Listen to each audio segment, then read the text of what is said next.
by keeping an eye on our attendee list and wanting to be conscious of time. Just going to kick us off here. Welcome, everybody.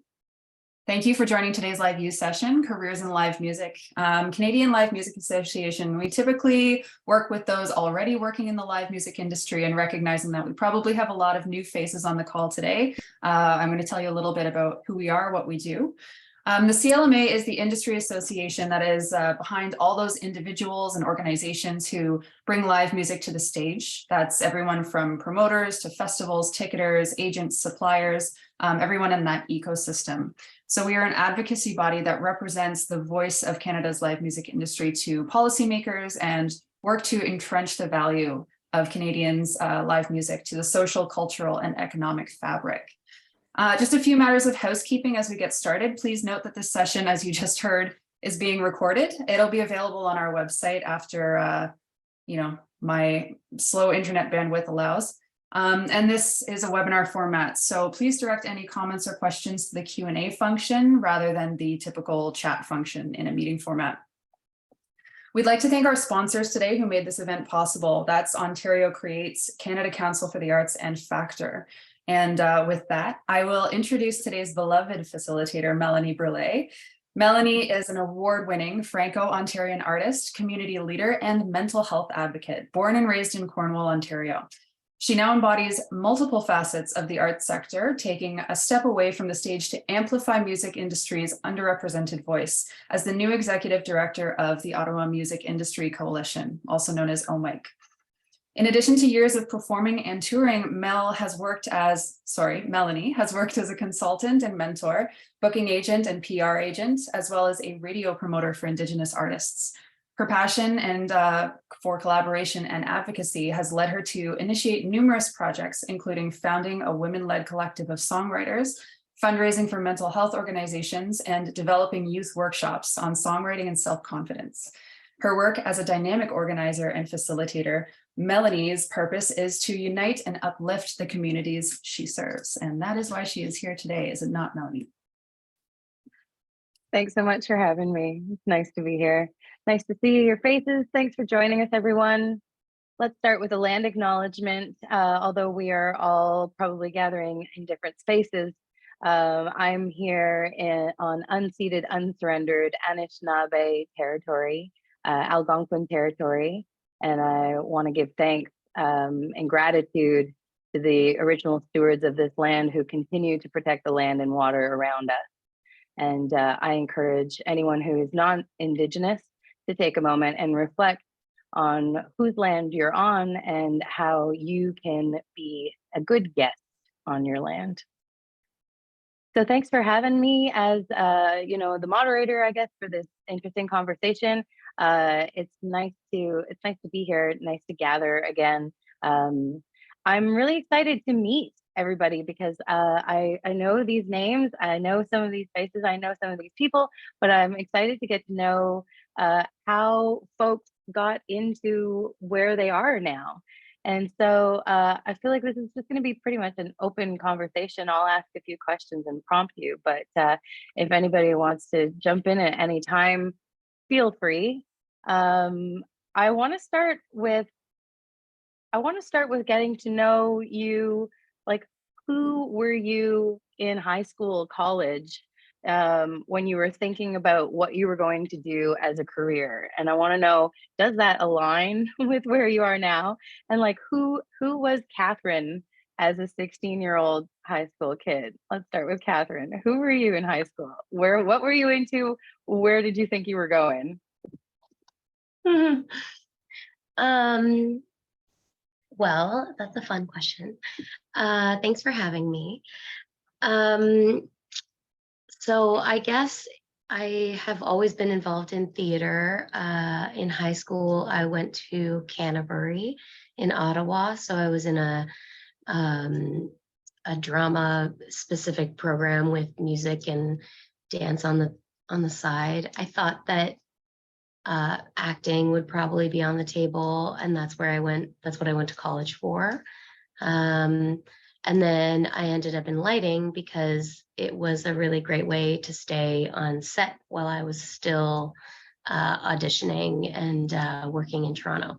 So I had a little bit of lighting background through the high school that I went to. I was lucky enough to have an auditorium and a theater program, which was great. And then, and that really, you know, I feel like I kind of fell into lighting as a means to, you know, avoid other odd jobs while I was auditioning in the city. But it really led to a really neat career that is really in line with, you know, and there are so many other creative people that end up in on the technical side that are also artists, which is always nice to see. Yeah, I want to hear more about like a day in the life of a lighting technician and how you what you do in a day. But let's go through the group and see. Byron, did you have access to what you're doing now in high school? Was this your intended career path when you were like, should I be an astronaut or should I be you know, the CEO of a company? What were you thinking in high school? No, no, not at all. Are you guys able to hear me okay? Yeah. Yeah. Yeah, we Yeah, can hear no, you not fine. at all. I grew up in a small town of like 40, 50,000 people where like you graduated and you either went to college or you went and worked in the oil fields or you went and got a trade. I didn't even know when I graduated high school, I didn't even know what a music manager was, to be honest with you. So,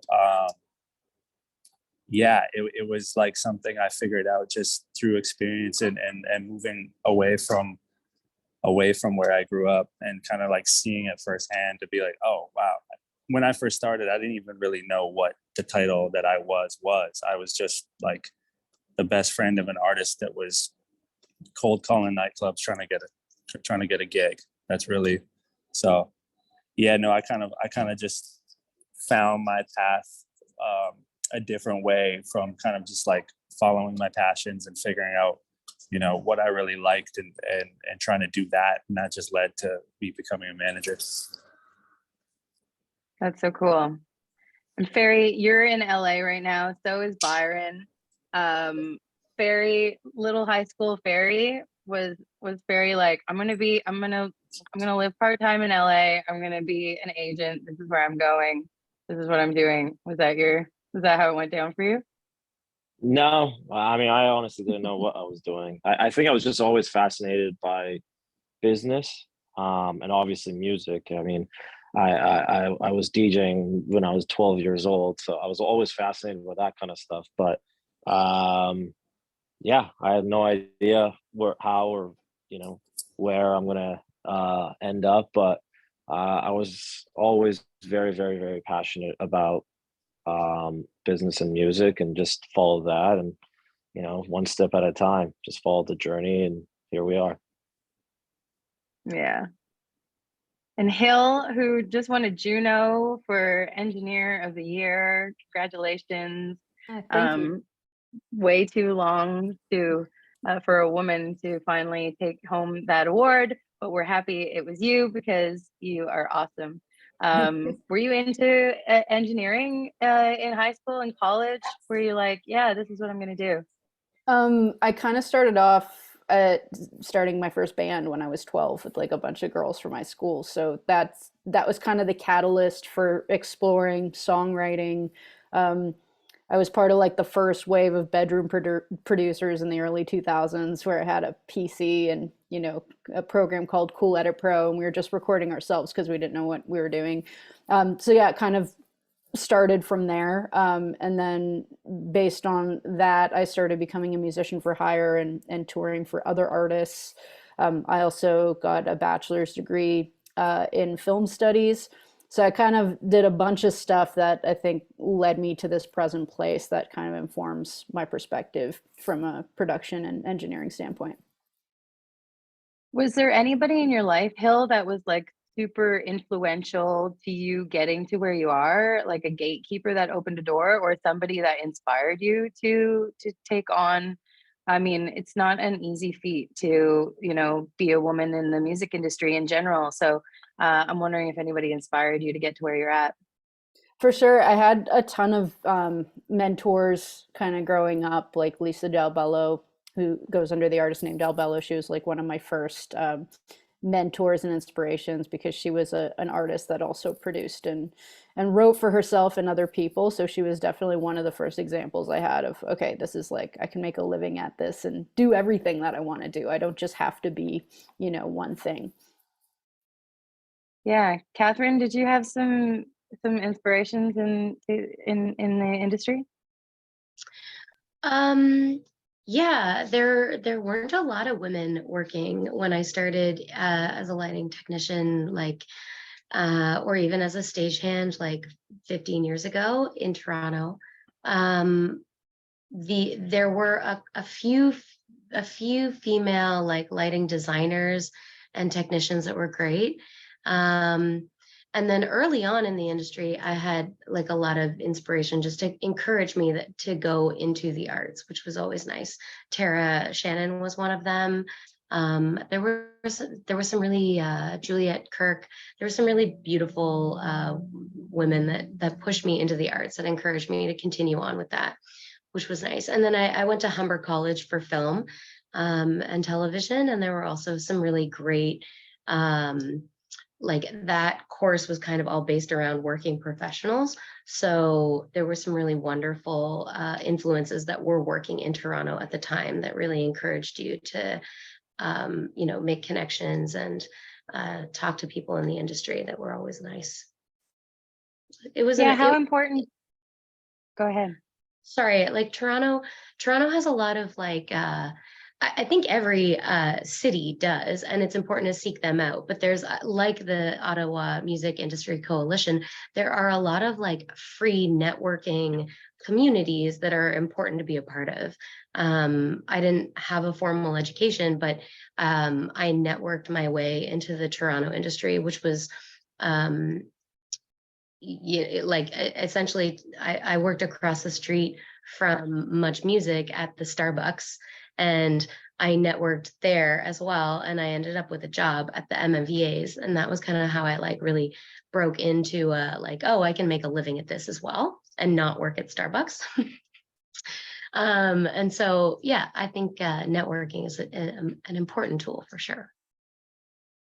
Yeah, I totally agree. I think for myself, I attended a lot of folk music conferences, and that kind of built my built my network, I guess, and built my skills and introduced me to a lot of people who were doing some really cool stuff, and introduced me to different facets of the music industry as well, because I'm the executive director at this organization now, but I was a touring artist for 15 years, and in between did a lot of kind of back end of the music business stuff, mostly because I needed to make money, I wanted to learn, I wanted to make selfish contacts for myself. And that's why I started doing PR, that's why I became the assistant to a PR agent, because I was like, I could use these contacts. So yeah, I mean, I think for me, community was like a huge part of kind of getting to where I am now, where somebody kind of encouraged me to apply for this position, which was never something that I was like, oh, one day I'm going to be the executive director at an arts organization. I didn't really even know this was an option. And I too didn't go to any post-secondary schooling. I just, taught myself what I needed to know from the people around me. Byron, how similar is that to your parcours? Was it all about community for you, or maybe even like the artists that you were working with? Did somebody just crack it huge and then you were like, you were the guy? It was like, no, nobody cracked it huge and I was the guy at all. It's always been just like one brick at a time, one fan at a time, like slow build. Obviously there's been moments that have like provided some momentum to capitalize off of, but it was just like, and it still is, just like working with people that I've always been a massive fan of music, and it was just working with people that I really, really enjoyed being around, whether it was their art or not.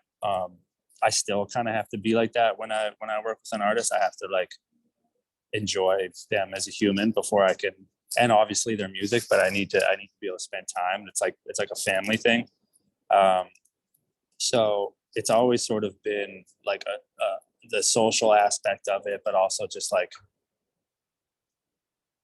the drive to help people kind of achieve and see their vision through. You know what I mean?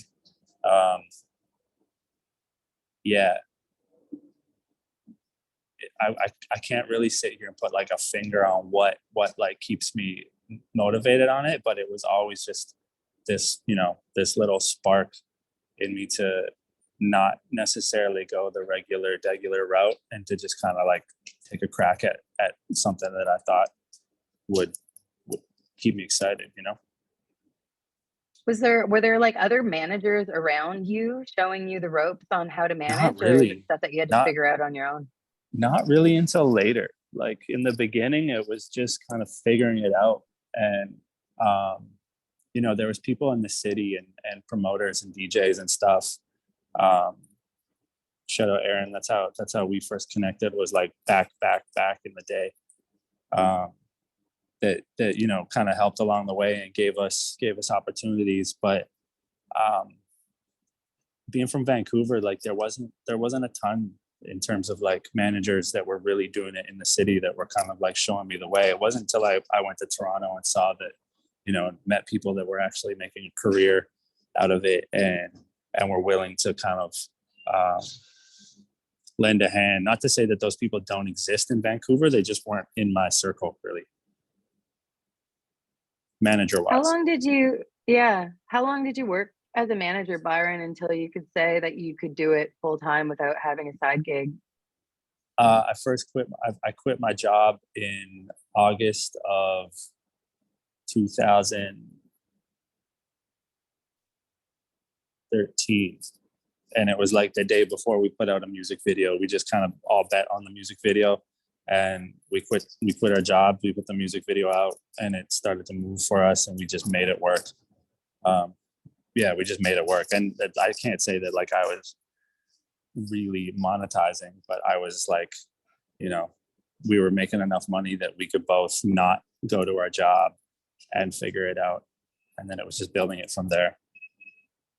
Yeah, sometimes you need that like little fire to just, you know, and sometimes you just have to jump all in for it to actually work. You know, there can't be a plan B. It just needs to like go all in on plan A, and let's just keep it moving. Right. And when you say we quit our jobs, who's we? Me and my first artist, Sunreal, we grew up together, and he was kind of like my avenue into the business. When I said earlier that I was like cold calling nightclubs, it was for him. I was like, he was one of my best friends, and I was like, you know, how can I help in any way? I'll sell you t-shirts. I'll like, you know, sell CDs out on the street. Whatever you need from me, I'll do. And that's just sort of how it started.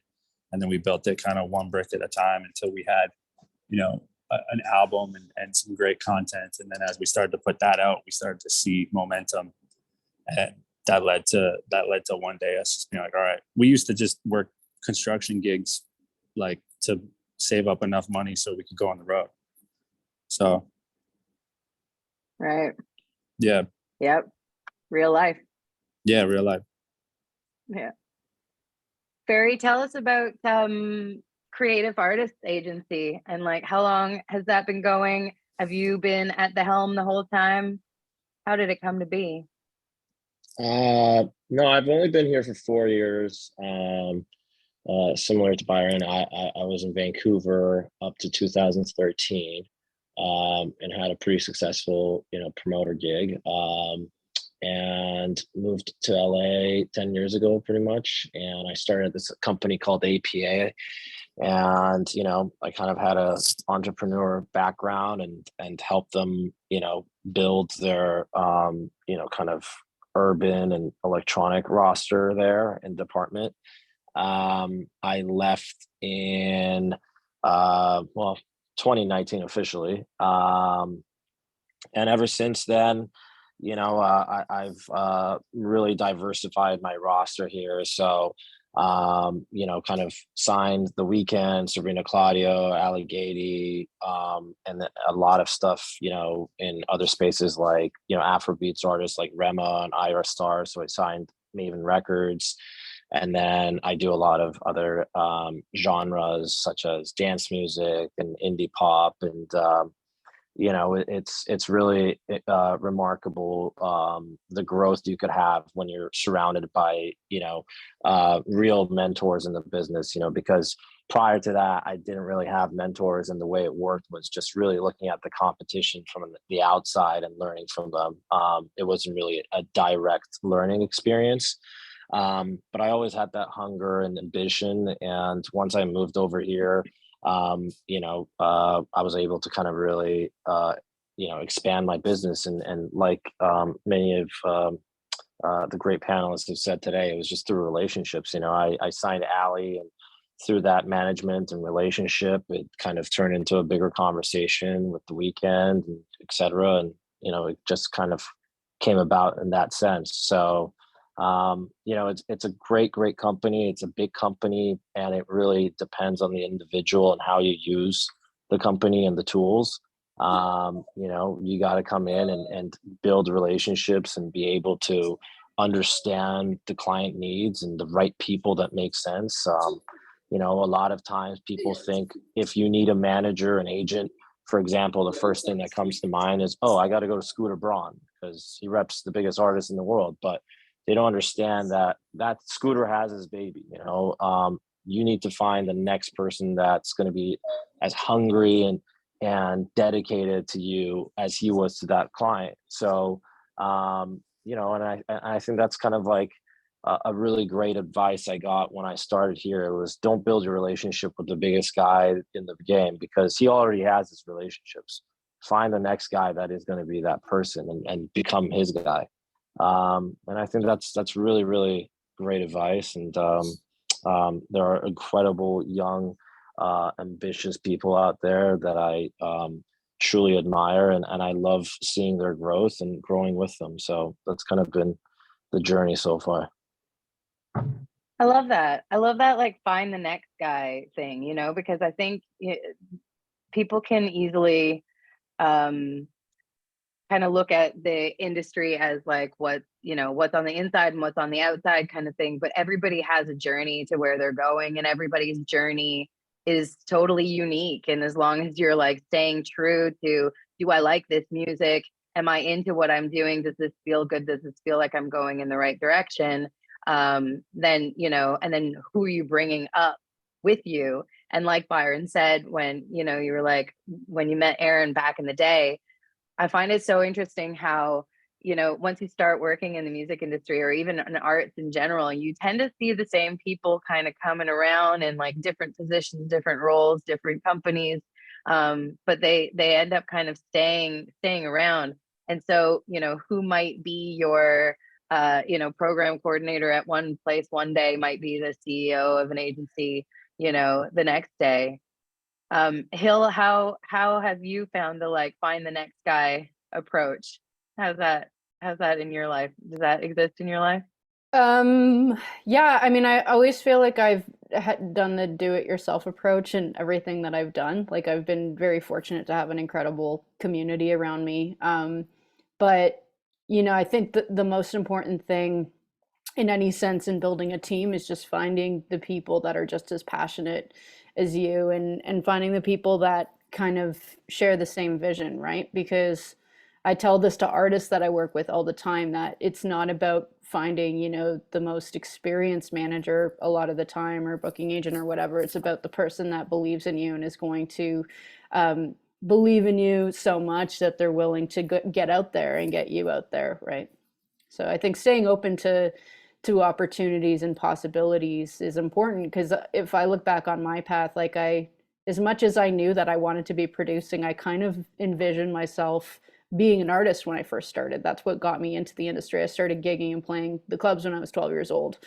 And it was that drive and ambition that kind of led to all these avenues. But if I was fixated on one specific trajectory, I think I would have missed all these incredible, enriching experiences that I've had that have kind of led me to where I am today. So I think being open to those opportunities is the most important thing. And the Yeah. relationship building, right? Because the relationship building Yeah. is 95% of it. There's so many talented people in this industry, and it's not just about talent. It's about your relationships and the stars aligning and you coming together with those people and creating that vibration, building that magic as well, you know? Yeah. Catherine, did you want to be an actor when you were at theater school? Is that you were going to be like front on stage? Yeah, I did want to be an actor. I auditioned and worked in Toronto for a while, but I agree. Like, I think that being flexible and it was hard to kind of like, at first they were kind of like the jobs kind of like aligned and they allowed me to do both things. And then lighting got busier and I realized that I didn't really enjoy like auditioning in Toronto and it's hard. It's a hard life. And so lighting, I was really fortunate that it was a creative outlet in the industry among other creatives that wanted to be in the industry for sure, as opposed to waiting tables. And which, I mean, there are fellow creatives there too. So, you know, it's always easy to find any artists, but yeah, I did want to be an actor to answer your question. I am not now. What's a day in the life of Catherine as a lighting designer and lighting technician? There are many different days, which I love as part of my job. There's like as a lighting technician that deals with mostly power of main facilities and main shows, you're really involved with the technical aspect and the technical design of every production that goes in. So if you're taking a band or like a big show like the Junos, for example, which we worked on, there's a design team that hires the production team, and that production team facilitates the build of the Junos. The Junos was huge. It was in a really small facility at the Budweiser stage this past year in March, which is an outdoor stage, and that was insane on the lake. But we pulled it off, but it's more power than I've ever seen go into that building. It's more rigging that's ever been in that building. So there's a design team, there's a structural rigging team that establishes how much weight can go into everything. There's always an engineer that signs off on everything. And then I guess there's that planning stage, and then you go in, you generally prep a show in a shop that's providing all the gear, and that saves time and space. And then a bunch of trucks take it to the facility, you unload it, you load it in like 18 hours, which is always a push. Ideally, you have like a crew of at least 50 people for a show that is like the Junos.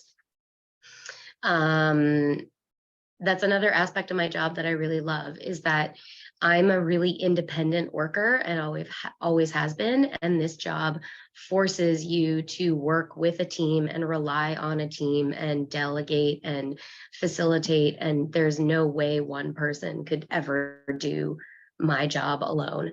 So it really is important to be cool and like calm. And, you know, like, I think that the most productive and creative teams that I work with are all people that like each other. And if there's kind of like one bad apple there, you know, that brings the team down, even if they're brilliant, you know, you can't work with someone who brings a team down, because it's really long hours, it's really long days, it's long weeks, it's long months away from family. So you have to roll with the punches and be a yes person and be a how do we solve this problem person. You know, except for the person that deals with the money. Their job is to say no, and that's also important. You just got to go to where your strengths are, right? Yeah, and if you're a find a naysayer, place where you're maybe also celebrated and your talents yeah. are celebrated and your energy. And like, I've my most giving environments were people who were willing to teach me.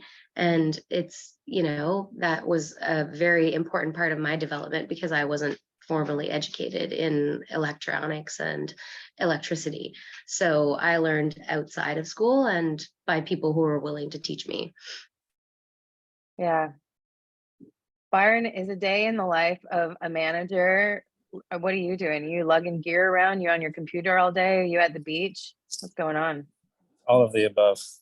Um, right now for me, it's a little. I have an artist on tour, and then another artist just announced the tour this morning. So it's kind of like the mix of phone calls and emails and connecting dots. But at the same time, like I just got off the road a week ago, and I'm heading back out on Thursday to meet up for some dates. So it varies. I'm always kept on my toes. But that's why I like the position of manager is you get to really touch everything. It's not like one aspect of the business. It's really, every phone call is about something different, whether it's tour, whether it's brands, whether it's like a specific rollout. You also get to get creative with the artist when it comes to strategy and like music videos or artwork or how you want to roll something out, marketing and all that. So yeah, I mean, the day in the life is wake up, have coffee, feed kids, get to it, put kids to bed, have dinner, get to it, go to bed. Yeah. Do you reckon it's hard to be a manager and have kids? Oh man, depends on what day of the week you ask me. Yeah, it's hard. It's super hard. It's not easy, but like I love my kids and I love my job, so you got to kind of make it work. But managing artists is a lot like managing children. So no shade to artists, but you kind of got experience being a parent before you actually become a real parent. So Yeah. Well, it's cool that you get to be creative. Yeah. yeah. Sorry to interrupt. Just wanted to flag that we have one person with a raised hand and one Q&A message. Great. I see the Q&A. That's awesome. I was going to ask Ferry about that. I'm not sure that I see the raised hand because I can't see anyone else except for the panelists. But if somebody wants to type their question into the thing, or I'm not sure how that works, Maddie, you can manage it. But in the meantime, let's ask Ferry. The question in the Q&A is, are there any training programs to become a booking agent? Someone is interested in starting a career as a booking agent. Is there anywhere that we can guide them in the right direction to do any training on this? Oh yeah, there's plenty. No, I'm just kidding. Absolutely not. It's I think that's kind of like the flaw in a sense of what we do. There's not really any kind of guide book on how to do it. As I said earlier, I think the best way to, unfortunately, I don't have that resource, but is a mentor. I have people from different schools, students and stuff like that, always reaching out, trying to set up the call. It really depends on that person. I've been pretty flexible in trying to squeeze that in and have, even if it's a 15-minute call with that person to kind of guide them and put them on, guide them towards the right track. But the best way to kind of learn our business is obviously people within our business, from managers to label people. And if you have the accessibility of becoming an intern or working at a mailroom or assistant at an agency, I think that is the most incredible and best way to gain experience in our business, regardless of where your career takes you, because you will really learn the ins and outs of the business and the different personalities, the type of people you need to be dealing with, and how to kind of have a thick skin, I guess, in a sense of managing it. So I think it's such an important gig for anyone in the industry to at least spend a year or two, as an assistant in an agency. Yeah, I think that's a really good point. Like surround yourself with the people that you want to learn from, right? I mean, there's a few different angles I think you can take when you're looking to become a booking agent, for example. I know the angle that I had to take as an independent artist was booking all of my own shows. And so that's how I got to learn like how to pitch, and like Googling how to write a bio and what do I need to get together, and listening to different professional development um, uh, workshops and that sort of thing at different conferences to learn like what are the ins and outs, what do you put in an email, like do you send an MP3, do you send a WAV file to someone, and the answer is no, don't do any of that, but make sure you have links that people can hear.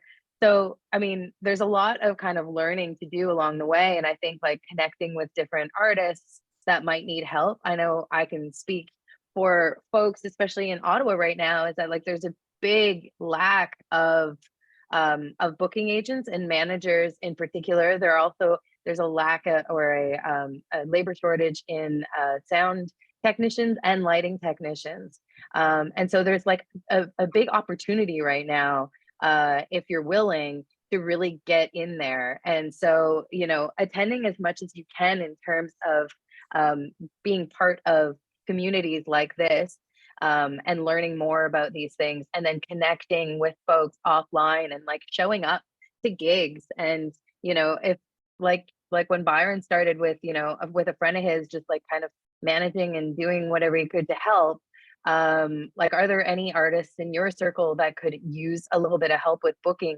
in the meantime until you get that internship at an agency, until you connect with those people? And like, can you teach yourself these skills along the way and start doing it now? Like, could you help somebody book an Ontario tour or just like a weekend warrior thing? Like, it doesn't even have to be like a cross Canadian tour. We can kind of start slowly, right? Does anyone have Well, anything to add on that? well, I was just, as I said earlier, I think the biggest tool for me, since, again, I didn't have a mentor, was just looking at what the competition was doing, even when I was a promoter, and I think that's the same thing. Like if you're an artist, study other people's tours at your level and above, and how their entry level was and how their growth was and what their next steps were and how they did that. I think it's so important to have competition, and learning from it. So that's my 2 cents. Yeah, that's exactly how I started my first few tours, was, looking at friends and what venues they were booking across Canada when I was, or who's like a level up. And you can kind of find a path, of where you think you want to get to. Here's a question.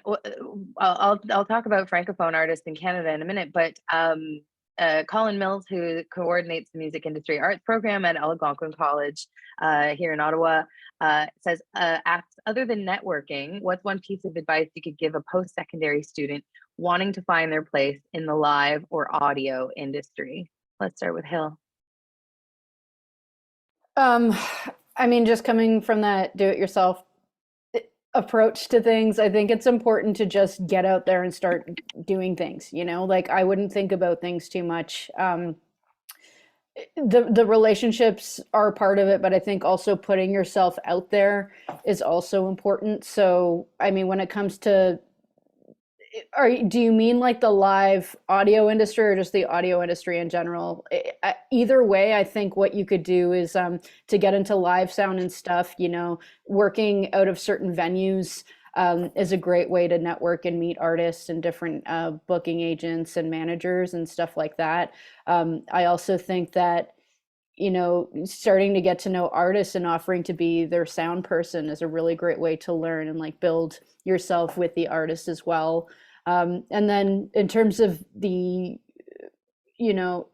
recording side of things, which is where I primarily am kind of based right now, the best thing you could do is just get into studios, whether the interning spot seems to be the sweet spot for getting into things. I think like whether you're getting into booking, whether you're getting into management, whether you're getting into lighting or sound or whatever, like shadowing people is a really great way to start getting experience, finding people that are willing. I think all of us have been willing to, anytime someone reaches out, to make some time to mentor and get people on some sort of a track or try to connect some dots for them. So I think just diving in and getting the experience is the most important thing. And I think a lot of us, when we think of what success is and how to get into something, we're always thinking of like the top 1% of what exists.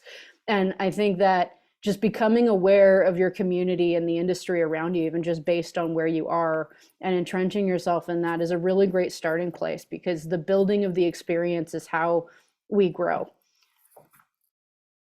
Yeah, good one, Hill. Catherine, did you want to add to that? Yeah, in terms of just like really like hard, fast ways to get into the industry, I think joining like for live music production in any city, there will be like unionized and non-unionized labor companies that will get you in and on the floor of a live production. Like at, for example, what's the venue in the big venue in Ottawa right now? Is it the Canadian Tire Center still? Mm-hmm. Yeah. So like there's a union that works there, and like, you don't necessarily have to work for free, especially if you're doing labor. Like there are lots of shows that happen that need a team of people that load in, and you can be as young as 16, as long as you're geared in safety boots and a safety vest and a hard hat. You can work and you're paid a fair wage. And then in terms of technical advancement, like YouTube is such a helpful tool. If you discover the programming software that you need to learn, and the sound mixing software that you need to learn, and Vectorworks and AutoCAD and design softwares, and just watching shows and live music on YouTube, and hearing the auto mixing, like, and nerds are also like so happy to tell you how they did things. So you can like find programmers that are just like so excited to tell you exactly how they designed this show on YouTube. So it's an awesome tool. And while I think like the people that went to Ryerson and Sheridan in my industry, like they were better educated right out of the gate, in terms of like knowing how electricity worked and knowing how you build a show, and also like the specific names of all the tools and utilities and stuff. But you can learn that without a college degree at the moment. And like, so YouTube is an awesome tool too. And also like all of the programs that you need to learn, for example, Vectorworks and AutoCAD, they also have specialists that will teach you how to use those specific programs on those, on like the specific website. So if you find out what you need to learn, they're going to have tutorials as well. Yeah. Ferry, is there anything you wish you had known starting out? I know I keep going back to this, but I think the biggest thing for me was having experienced people I could learn from. I always felt like I was on my lone island, and I think the biggest thing I really, really enjoy right now is just learning from other people, and not necessarily, I've been really diving into other areas outside of touring. So I love to understand how people are doing book deals, how they're doing the TV and film deals, and all that kind of stuff. I just, I think it's so important. So even if you're, a manager or a promoter or an artist or whatever it is, I highly encourage learning, how people do things in other areas, because you can learn so much from it. So if you're a rock artist, maybe go to other shows outside of that genre, learning how they put a show together for a pop act, for electronic act. You could take those kind of production notes, from a show that you see and implement it in your space. And, that's bringing something new to the table. In a sense, that's how like chefs do it.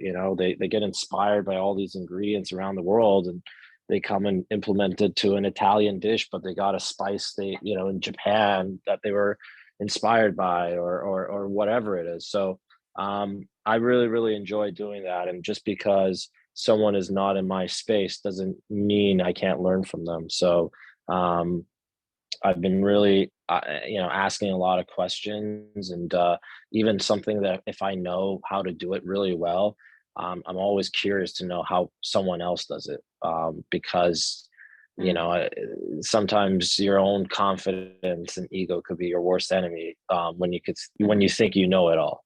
So that's Right. my approach. Oof, that's a good one, Ferry. That is a good one. There's another question in the chat here. I'm going to throw this one to Byron. How do you help an artist develop their live performance? For example, are there types of coaching available? What are some things or people to study?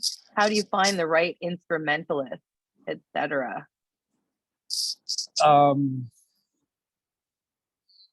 mean, going back to Catherine's point, like there's so much you can find out on YouTube and so much you can watch. I think that for any performer, it's practice, it's experience. You got to just like get out and start doing it. Open mics are like a great place to start. Like any artist who is touring and has a great live show, and you ask them like, their beginnings, they're always going to tell you like, yeah, I used to hit over every open mic I could. Any opportunity there was to perform, I took it. So I think it comes with experience. From my experience, it's always come with experience. Any artist I've worked with, I'll say, I'll tell you this because I can say it to their face, is they were not good live when they first performed. They might have sounded great, but the confidence wasn't there. That's something that just that comes with time and practice. It's just like anything else.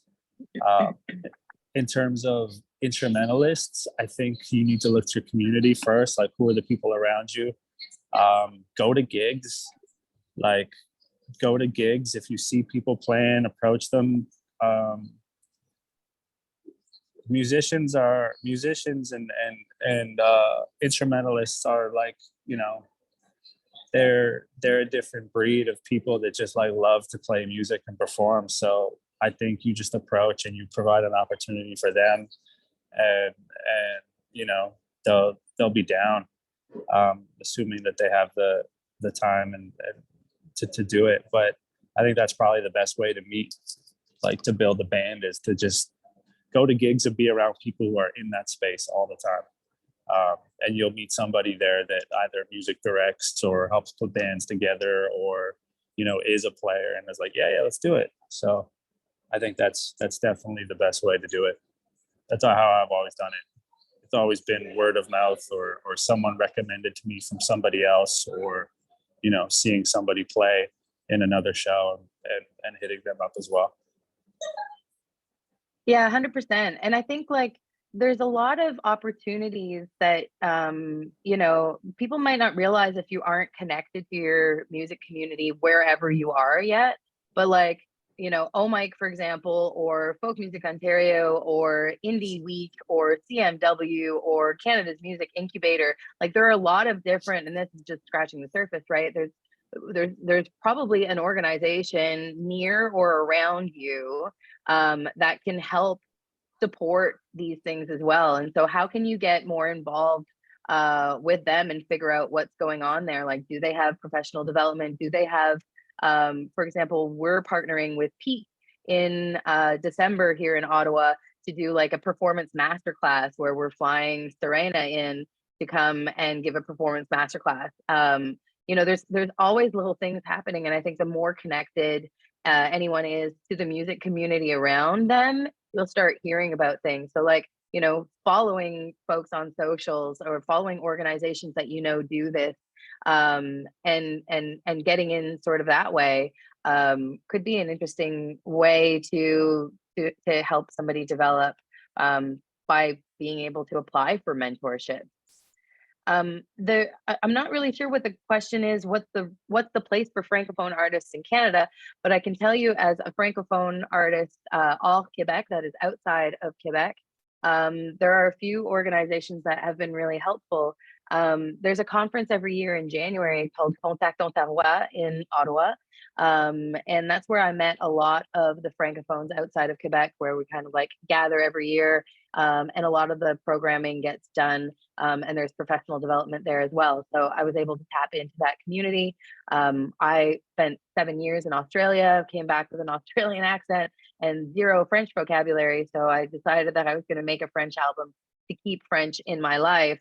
And that was part of my thing. I was like, how am I going to make this happen for myself? So I started listening to French radio. I started, doing grant proposals in French. I started watching TV in French, like interviews in French. I just like really immersed myself as much as possible with all the tools that I had at my disposal. And one of them was to be able to go to this conference. And I don't even think I paid to go to the shows. I just went and hung out in the hotel lobby so I could meet folks and see, what was happening there. And then, you start going back every year, and you start meeting the right people. People start understanding that you're an artist and you're doing stuff, or, whoever you are, whatever you're doing in the music industry. But if you're looking for work, you go out and meet those people. And so, yeah, I'd say to connect with Contact Ottawa and Réseau Ontario. I would also contact APCM is a really great resource for artists. They operate in Ontario, outside of Quebec, and in Quebec as well. So that's a good place to start for Francophone artists. If anybody is interested in more info about anything, you can always get in touch with me at OMike. Are there any other questions? Hang on. Oh, I'm missing a big one here. All right, Anonymous. Ways to grow connections or find mentors while living in a smaller or rural town. I love my hometown and local music scene, but feel I'm missing connections for that next level. Are cold calls or cold emails a way? In a perfect world, would love to go out 6 to 8 months on tour, have a very packed summer. Okay. Yeah, I mean, does anybody want to talk about the possibility of cold calls or attending expos? Are you guys as panelists, are you able to see that Q&A, that question in there as well? I can hop Does in anyone really want to jump in? I can hop in really quickly. Please. I think that cold emails are great. I mean, when I was 12 years old, I just started emailing all of my favorite artists, and like a good chunk of them wrote back and gave me advice. So I don't think there's any harm in reaching out. You never know who you're going to connect to. Obviously, FaceTime is really great. And a way that I started building up my network was attending music conferences. So I would suggest, attending CMW. Even if you're not an artist showcasing, you can really benefit from attending conferences, even hanging out in the lobby where everyone's kind of hanging out at the bar and chatting. That's where I've met a lot of people. And those are relationships that in some cases I made 20 years ago that keep coming around, So I would definitely suggest taking that time and those opportunities to go to any conference, not just CMW, there's conferences all over the world. But if you're interested in touring, I would get in touch with music directors, managers, and booking agents just to let them know what you're doing. If you're into live events, I don't know if you're specifically referring to live sound or just putting on conferences and festivals, but there's also a lot of festivals that have ground crews that, I would see the same crew members year after year at the same festivals that were doing everything from the rigging to the sound to the coordination. And I think like a lot of people travel from festival to festival doing that sort of thing as well. So making those relationships can also occur at a lot of these conferences because a lot of the festivals attend these conferences as well. And conferences can be pricey, but most conferences offer a volunteer position in exchange for the conference pass. So you usually do like 4 hours a day of volunteering, and then you can attend stuff as well. And it's a really great way to be able to connect with folks that are doing some behind the scenes stuff too. And like, you never know who you're going to run into on a volunteer squad kind of thing. Yeah. Does anyone? Yeah, go ahead. Can I jump in? Yeah. too, just to like for to touch on everyone's base, like I would also suggest, I guess, like networking is very important, but to focus on your own fan base is important. Like in the on the minimum level, small town bands from small hometowns that open for bigger bands that are touring through there have their own fan base. So you want to make sure that you're engaging, you're focusing on your fan base. The internet makes it so easy now. And then, it also kind of sucks because, as an actor 10 years ago, they were like, checking your followers and making sure that you had a fan base. But it makes sense now, right? Because you're selling tickets. So to be an opener, to focus on your own fans, to develop a following, to make sure that you're engaging is important, so that when you come to, and to also work on your craft and be good at what you're doing, so that you can, if you're opening like a small band in the Horseshoe in Toronto, you still have to bring in a minimum of 40 people into the bar. And so it's easy to do that if you have a fan following already, as opposed to like begging your friends to come to the bar. So it's important that you are able to pull that draw in any city. And then that is what engages you to work with bigger bands and to open bigger and bigger venues. I'm working with a big Canadian band right now, but they pull in artists from every city to open for them that have their own following, that are going to come to the show to see them. Yeah, thanks, Catherine. That's so true. Well, we're almost getting to time here, but I think there's a really important question to answer in the Q&A that's left here. And Anonymous asks, do you think it's possible to be successful in the industry and successfully sober? A lot of music events have alcohol around or are in bars, etc.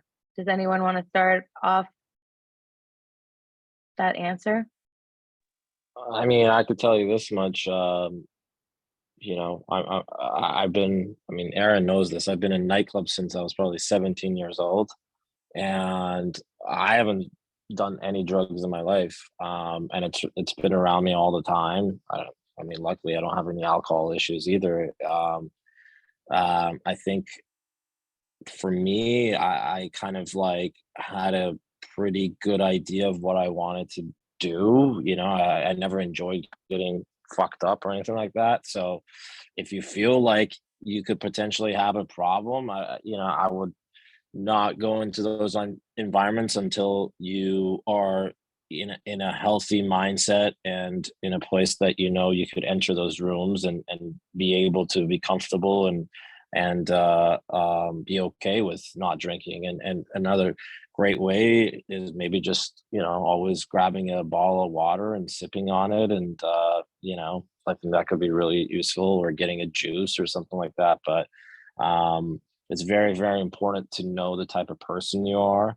And it's very okay if you think you have an addictive personality, but you just need to acknowledge that and understand that and know that going into these environments, how you could control that.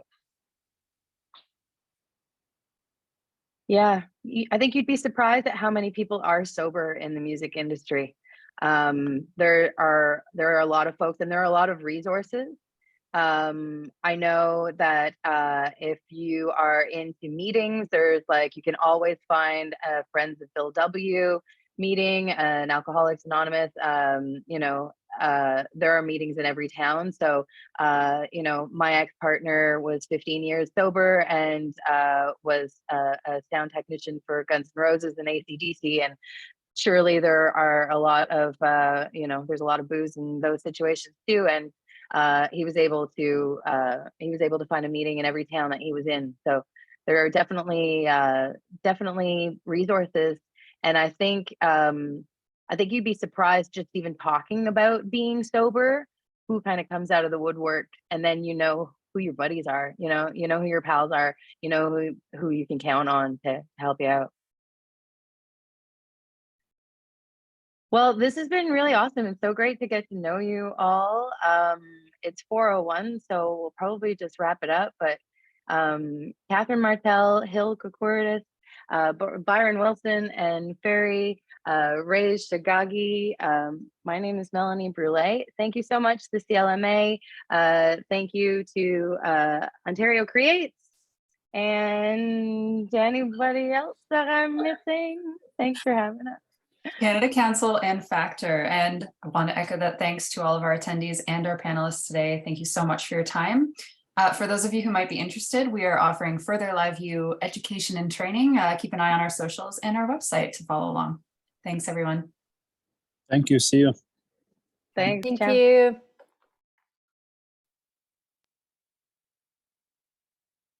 Thank you. Take care, you guys. Thanks, Good to Catherine. see We're you. all set.